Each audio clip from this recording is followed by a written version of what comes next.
Increase preparedness for upcoming general election.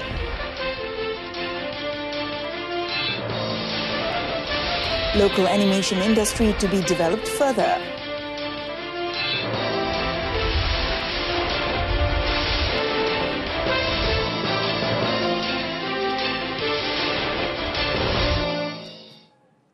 Hello and good afternoon. I'm Mohana Priya. Welcome to News on 2.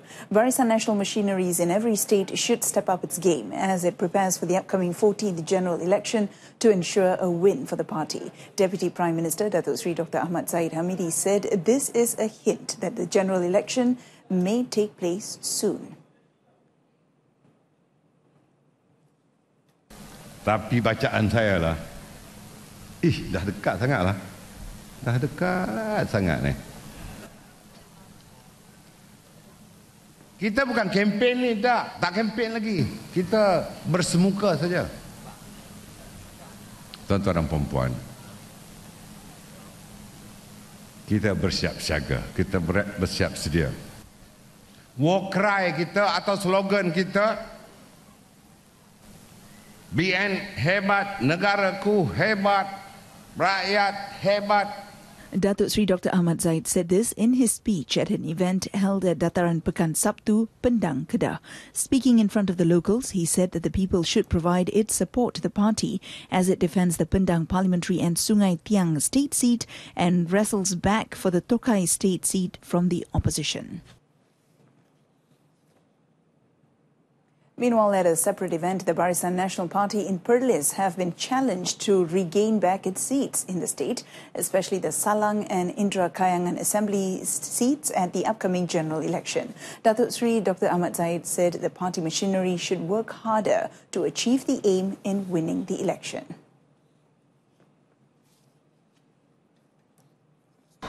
Seratus kursi Dewan Undangan Negeri milik kita. Dengan syarat tiga kursi parlimen milik kita. Boleh? Bien. The Deputy Premier said this in a speech during the BN Perlis Election Machinery Assembly in Kanga. The event was also attended by BN Perlis Liaison Chairman Datuk Seri Dr. Shahidan Kasim and his Deputy Datuk Seri Azlan Man. The Antifake News Bill is not aimed at violating Malaysians' democracy or to restrict their freedom of speech, but is instead to create a community who are responsible in managing the content uploaded on social media. Lembah Pantai Barisan Nasional Chairman Datuk Seri Raja Nongcek Raja Zainal Abidin said the people should be more careful in receiving and sending out news, as many can be fake, especially during the upcoming 14th general election. Datuk Seri Raja Nongcek said he was once a victim of defamation during the previous general election, which resulted in a court case. Saya tak nampak benda ni melanggarkan demokrasi. Pada saya, kalau kita tengok masyarakat yang berjaya, negara-negara yang berjaya pun sekarang, khususnya di Asia, adalah mereka yang lagi banyak sekatan. Kalau kita tengok negeri China, negeri Vietnam dan Singapura, jadi itu mereka lagi banyak sekatan lah. Dan hanya undang-undang itu adalah supaya kita lebih bertanggungjawab apa yang kita nak bercakap, kita nak keluarkan dalam social media. Datuk Seri Raja Nongcek said this after launching the Jelajah Sebenarnya.my program at the Lembah Pantai constituency. The program, under the Communication and Multimedia Commission, is aimed at reminding the people to check the validity of any news received and is being distributed. An allocation of 2.7 million ringgit will be given to help develop the local animation industry. Communications and Multimedia Minister Datuk Seri Dr. Saleh Said Keruak said the grant will also provide opportunities for local animation staff to introduce their products to a wider market and the silver screen. Datuk Sri Dr. Saleh explained that 2 million ringgit will be channeled to the Malaysian National Film Development Corporation, FINAS, for the purchase of animation content from animation companies. Meanwhile, 500,000 ringgit from the fund would be given to the Malaysia Cartoon and Comic Home as additional funding in the effort to preserve Malaysian cartoonists' works. Moreover, he said the remaining 200,000 ringgit will be given to Gila Gila magazine to digitalize the magazine's collection. Di mana saya telah bersetuju agar kita akan membeli konten yang ada kaitan dengan animasi ini daripada persatuan dan yang bernilai 2 juta ringgit. Dan saya juga bersetuju untuk memberi dana 500,000 kepada persatuan berkenaan bagi mereka untuk menjalankan kegiatan-kegiatan berkaitan. Dan saya bersetuju untuk digitalize gila-gila ini dan memberi peruntukan 200,000. Datuk Sri Dr. Saleh made the announcement at an awards ceremony in conjunction with the 2018 Malaysia Cartoonist Day celebration at the National Museum yesterday. Homestay operators are reminded to maintain the quality of service provided to customers and not solely be concerned with profit. In that effort, the Ministry of Tourism and Culture lists the best homestay clusters in the country that manage to generate higher revenue based on the current performance evaluation of clusters in the past year. Speaking in Masjid Tanah Melaka, Tourism and Culture Deputy Minister Datuk Mas Ermiati Samsudin explained that Taman Sedia Homestay, Cameron Highlands and Pahang topped the list, generating an income of 9.5 million ringgit. This was followed by Kampung Nam Homestay, Kuala Lipis at 1.8 million ringgit, Kampung Parit Tengah Homestay, Batu Pahat with 1.05 million ringgit, Misong Puru Homestay, Kudat 1.01 million ringgit and Desa Murni Kerdau Homestay in Temerloh at 0.9 million ringgit. Saya mengharapkan, of course lah kita nak tambah banyak, tetapi pada masa yang sama juga saya ingin memberi peringatan juga pada mereka yang dalam industri ini supaya bukan hanya kita setakat nak kejar numbers, tetapi dari segi kualiti servis dan juga produk juga perlu dijaga, dan kita tidak mahu hanya megah saja pada nama tetapi pengisiannya tidak ada.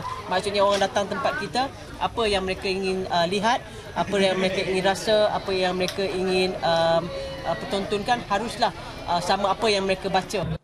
So far, a total of 206 homestay clusters are registered under the Malaysia Homestay Experience Program 2017, of which involves a total offering of 5,604 rooms. The Malaysian Homestay Experience Program generated revenues of 30.1 million ringgit last year, as compared to 27.7 million ringgit in 2016.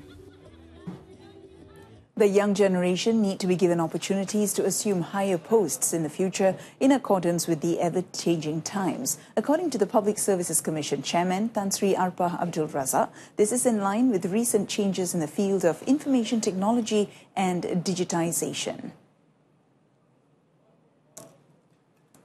Tan Sri Arpah explained that if opportunities are presented to them, it can be the best platform for them to stand out in the public sector. Saya percaya orang muda ni dia mempunyai dynamics yang bagus. Walaupun kita nak katakan dia tidak mempunyai pengalaman ya, tapi daripada apa yang mereka dapat kelayakan, dan juga kalau kita dah ambil dia bertugas untuk antara 10 hingga 15 tahun, minda mereka juga akan turut berkembang dan membangun.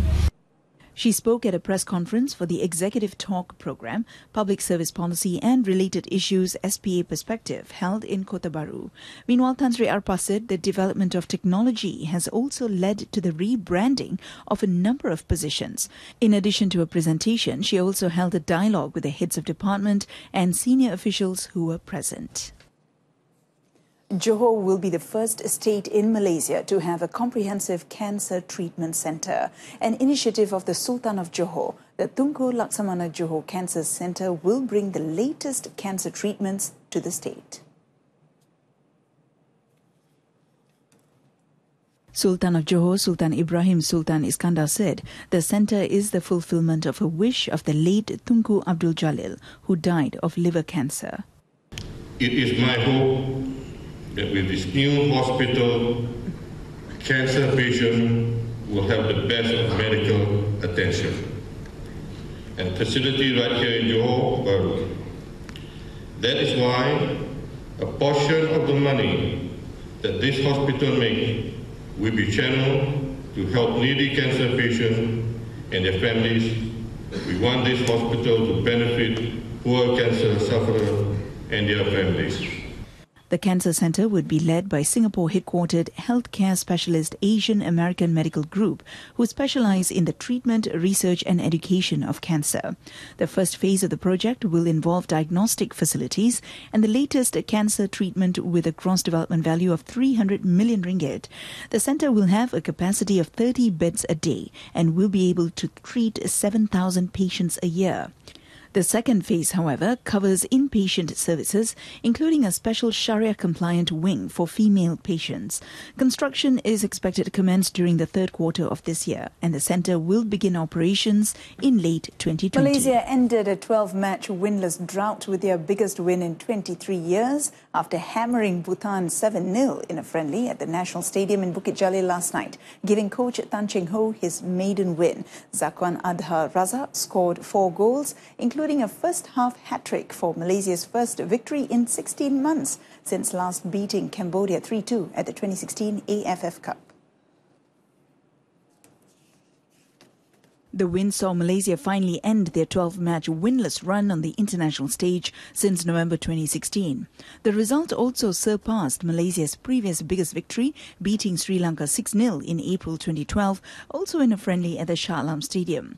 This was also Malaysia's biggest win since routing Cambodia 9-0 at the 1995 SEA Games, while Bhutan suffered their second consecutive 7-goal thrashing following Tuesday's defeat to Maldives.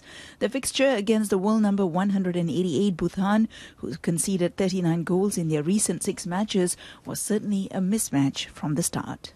And that concludes this afternoon's News on 2. In our top story, increased preparedness for upcoming general election.